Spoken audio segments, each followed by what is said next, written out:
Assalamualaikum warahmatullahi wabarakatuh. Perkenalkan, kami dari kelompok 2 Paralel 2. Di sini kami akan melakukan peer teaching kelompok dengan judul pemicu analisis perkembangan gunung terbuka hijau terhadap cakupan air tanah di Kota Semarang. Sebelumnya perkenalkan, nama saya Muhammad Raffi Hafiz. Nama saya Alicia Balgis. Saya Tanah Damaikan. Nama saya Muhammad Tofal Mustaqim. Oke, jadi di sini langsung aku mulai aja ya dengan isu yaitu degradasi ruang terbuka hijau di Kota Semarang. Nah, ini merupakan isu yang sangat penting karena berdampak signifikan terhadap penurunan kualitas lingkungan, terutama dalam hal ketersediaan air tanah. Nah, salah satu penyebab utamanya yaitu dari penurunan luas RTH. Nah, jadi penurunan itu meningkatnya pembangunan infrastruktur dan proses urbanisasi yang pesat. Nah, aktivitas ini mengubah lahan yang sebelumnya mampu menyerap air hujan menjadi area terbangun sehingga kemampuan alami tanah untuk menyerap dan menyimpan air berkurang secara drastis. Nah, akibatnya proses pengisian ulang cadangan air tanah itu terganggu yang pada akhirnya dapat menyebabkan krisis air di perkotaan. Nah, kemudian penurunan jumlah air di air tanah ini mempengaruhi banyak aspek kehidupan, termasuk ketersediaan air bersih bagi masyarakat dan stabilitas ekonomi lokal. Tanpa adanya penyerapan air yang memadai oleh tanah, risiko banjir juga meningkat, terutama di wilayah yang padat penduduk dan minim ruang terbuka hijau. Oleh karena itu, diperlukan langkah-langkah yang lebih tegas dalam menjaga, melestarikan, bahkan memperluas area RTH di Kota Semarang. Kemudian pemeliharaan dan pengembangan RTH itu bukan hanya bertujuan untuk memperbaiki estetika kota saja, tetapi juga untuk mempertahankan keseimbangan ekosistem yang mendukung berkelanjutan sumber daya alam, khususnya air tanah. Nah, pemerintah kota dan masyarakat perlu dikolaborasi dalam menyusun kebijakan dan pengambilan tindakan nyata guna melindungi RTH. Jadi seperti pembatasan pembangunan di area tertentu, penanaman kembali pohon, serta pengembangan taman kota. Nah, langkah-langkah ini sangat penting untuk menjamin ketersediaan sumber daya air yang berkelanjutan dan menciptakan lingkungan yang lebih sehat bagi generasi mendatang. Mungkin itu aja yang aku bisa sampaikan terkait degradasi lahan. Tanya aja, soalnya ada pertanyaan nih. Tadi kan judul isunya itu kan tentang degradasi RTH ya. Mungkin bisa dong jelasin dampak degradasi RTH terhadap kualitas lingkungan di Kota Semarang. Oke, maaf sebelumnya aku tidak mention dampak dari degradasi lahan tersebut ya. Jadi dampak ini aku bisa menyebutkan 3. Yang pertama ada penurunan kualitas lingkungan, kedua itu ada urban heat island, yang ketiga ada keseimbangan ekosistem. Nah, jadi penurunan kualitas lingkungan itu degradasi RTH memiliki dampak signifikan terhadap penurunan kualitas lingkungan tadi yang aku sudah sebutin, yang menjadi aspek utama ketersediaan air tanah. Jadi penurunan luas RTH di Kota Semarang disebabkan oleh peningkatan pembangunan dan urbanisasi yang mengurangi kemampuan lahan untuk menyerap air hujan dan mengisi ulang cadangan air tanah, yang akibatnya ketersediaan air tanah menjadi terbatas dan mempengaruhi berkelanjutan sumber daya air dan kesejahteraan masyarakat. Yang kedua ada UHI atau Urban Heat Island. Nah, UHI ini merupakan fenomena pemanasan yang terjadi di kawasan perkotaan akibat aktivitas manusia, seperti penggunaan material bangunan yang menyerap panas dan kurangnya vegetasi. Lalu degradasi RTH dapat memperburuk efek UHI karena kurangnya area hijau yang dapat menyerap panas dan memberikan kesejukan. Nah, jadi akibatnya suhu udara di kota semakin tinggi, berdampak pada kenyamanan termal dan kesehatan warga. Dan yang terakhir adalah keseimbangan ekosistem. Jadi RTH itu berperan penting dalam mengurangi keseimbangan ekosistem perkotaan. Vegetasi di RTH mengurangi polusi udara, menyediakan habitat bagi satwa liar dan memperbaiki kualitas tanah. Dan degradasi RTH juga mengganggu keseimbangan ini dan dapat mengakibatkan kerugian ekologis jangka panjang. Apakah terjawab? Sudah terjawab. Terima kasih. Sekian dari saya. Terima kasih. Mungkin lanjut ke isu yang kedua, yaitu tentang kebijakan dan pengelolaan RTH di Kota Semarang. Mungkin kebijakan dan pengelolaan RTH di Kota Semarang itu sebenarnya jadi sangat penting sebenarnya sekarang dalam menjaga keseimbangan lingkungan, terutama juga dalam meningkatkan cakupan dan kualitas air tanah. Nah, pertumbuhan kota karena pertumbuhan kota yang pesat, jadi RTH di Semarang tuh menjadi nurun secara signifikan yang juga berdampak pada kualitas dan kuantitas air tanah. Saat ini penyedia RTH publik masih sangat kurang. Jadi kayak di Semarang tuh masih 7,13%, yang seharusnya itu kan ada 30% kan RTH di Semarang publik. Kemudian juga kekuatan pasar yang dominan mengubah fungsi lahan sehingga keberadaan RTH semakin terpinggirkan, bahkan diabaikan fungsi dan manfaat. Nah, sayangnya pemerintahan Kota Semarang belum menjadikan pembangunan RTH sebagai prioritas kebijakan, yang menyebabkan tingkat pembangunan RTH publik masih sangat rendah untuk saat ini. Kemudian juga kondisi ini tentu berdampak pada stabilitas ekosistem perkotaan serta keberlangsungan sumber daya air tanah di Semarang. Nah, karena itu kebijakan pertama pertanahan di perkotaan yang sejalan dengan aspek lingkungan hidup adalah jaminan terhadap keberlangsungan ruang. Nah, oleh karena itu diperlukan langkah-langkah strategis dari pemerintah untuk mempertahankan dan meningkatkan RTH melalui perencanaan dan yang matang dan pengelolaan yang berkelanjutan. Juga kebijakan yang proaktif dalam mendukung pengembangan RTH yang mungkin sangat berkontribusi pada stabilitas lingkungan perkotaan dan juga menjaga keberlangsungan sumber daya air tanah di Semarang. Dan juga mungkin Kota Semarang juga meningkatkan stabilitas ekosistem dan juga memastikan ini keberlangsungan sumber air tanahnya dayanya gimana, cukup apa enggaknya. Soalnya itu penting untuk mengatasi tantangan lingkungan di masa yang akan datang dan juga memastikan bahwa pertumbuhan kota tetap selaras dengan kelestarian. Sekian dari saya. Kayak mungkin langsung masuk pertanyaannya. Apa dampak penurunan area RTH itu terhadap kualitas dan kuantitas air tanah di Semarang? Kayak dampaknya ya. Mungkin izin jawab. Dari dampak penurunan area RTH di Semarang itu berdampak langsung pada kualitas dan kualitas air tanah yang tadi sudah dijelaskan. Juga sebenarnya RTH itu berfungsi sebagai area resapan yang memungkinkan air hujan meresap ke dalam tanah dan juga mengisi cadangan air tanah. Jadi ketika RTH berkurang, kemampuan tanah untuk menyerap air itu menurun dan juga menyebabkan peningkatan limpasan permukaan dan penurunan kualitas air tanah.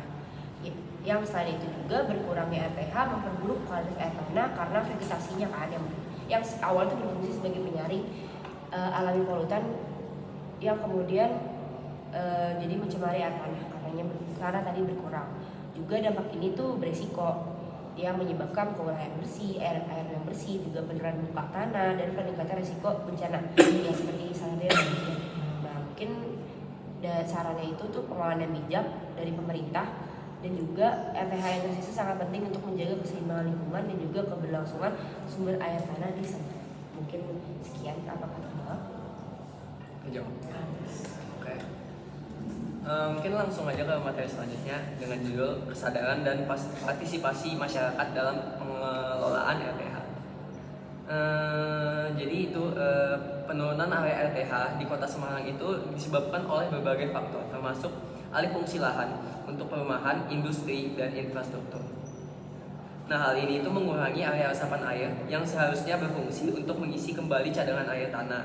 Akibatnya, masalah seperti banjir, penurunan muka air tanah, hingga intrusi air laut menjadi semakin parah, terutama di wilayah pesisir Semarang. Selain itu, berkurangnya RTH juga mempengaruhi keseimbangan iklim mikro, meningkatkan suhu udara perkotaan, dan mengurangi kualitas udara yang berdampak negatif pada kesehatan masyarakat. Dalam konteks ini, kebijakan dan pengelolaan RTH harus menjadi prioritas utama dalam rencana pembangunan Kota Semarang. Pemerintah perlu mengambil langkah-langkah strategis yang tidak hanya berfokus pada pelestarian RTH yang ada, tetapi juga pada pengembangan area hijau baru. Salah satu pendekatan yang dapat diambil adalah integrasi RTH dalam perencanaan tata ruang kota. Ini mencakup penetapan kawasan khusus RTH dalam peta-peta ruang, rehabilitasi tanah, lahan kritis, serta pengembangan taman-taman kota dan jalur hijau di sepanjang jalan dan sungai. Dalam konteks ini, kebijakan dan pengelolaan RTH harus menjadi prioritas utama dalam rencana pembangunan Kota Semarang. Pemerintah itu perlu mengambil langkah-langkah strategis yang tidak hanya berfokus pada pelestarian RTH yang ada, tetapi juga pada pengembangan area hijau baru. Salah satu pendekatan yang ini dapat diambil dari integritas RTH.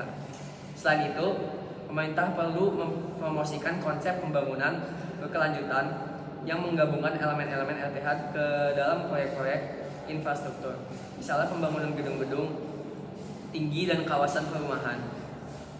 Nah, jadi partisipasi masyarakat itu dalam upaya pelestarian dan pengembangan RTH itu juga harus didorong. Program-program seperti adopsi tanah, adopsi taman, penghijauan lingkungan, dan edukasi lingkungan dapat melibatkan komunitas lokal dalam menjaga dan memperluas area hijau. Selain itu, kolaborasi antara pemerintah, sektor swasta, dan masyarakat dalam mendanai serta mengelola RTH akan meningkatkan keberhasilan program ini. Oke, mungkin sekian materi. Aku pengen nanya dong. Boleh. Tadi kan udah dijelasin kayak lebih lanjut mengenai kayak apa aja sih yang bisa diterapkan pemerintah. Iya. Nah mungkin kayak lebih lanjutnya lagi gitu kayak ada kayak edukasinya kah atau gimana ya kah?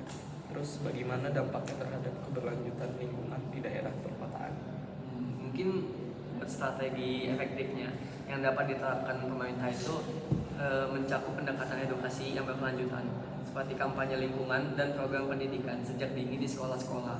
Nah, selain itu juga kolaborasi dengan komunitas lokal, pengenalan intensif bagi masyarakat yang berpartisipasi aktif, serta pelibatan masyarakat dalam perencanaan dan pengelolaan RTH juga dapat meningkatkan kesadaran dan partisipasi masyarakat. Nah, dampak dari peningkatan kesadaran itu, partisipasi ini dapat berkelanjutan lingkungan di perkotaan bisa sangat positif. Dengan keterlibatan masyarakat, pengelolaan RTH ini bisa menjadi lebih efektif dan sesuai dengan kebutuhan lokal, sehingga dapat meningkatkan kualitas lingkungan, memperbaiki kualitas udara, serta menjaga cadangan air tanah. Keterlibatan aktif masyarakat juga mendorong rasa tanggung jawab bersama yang akan memastikan keberlanjutan RTH dalam jangka panjang. Oke, apa terjawab? Jawab. Oke. Oke, mungkin untuk materi yang terakhir ya, yaitu pengaruh urbanisasi dan alih fungsi lahan.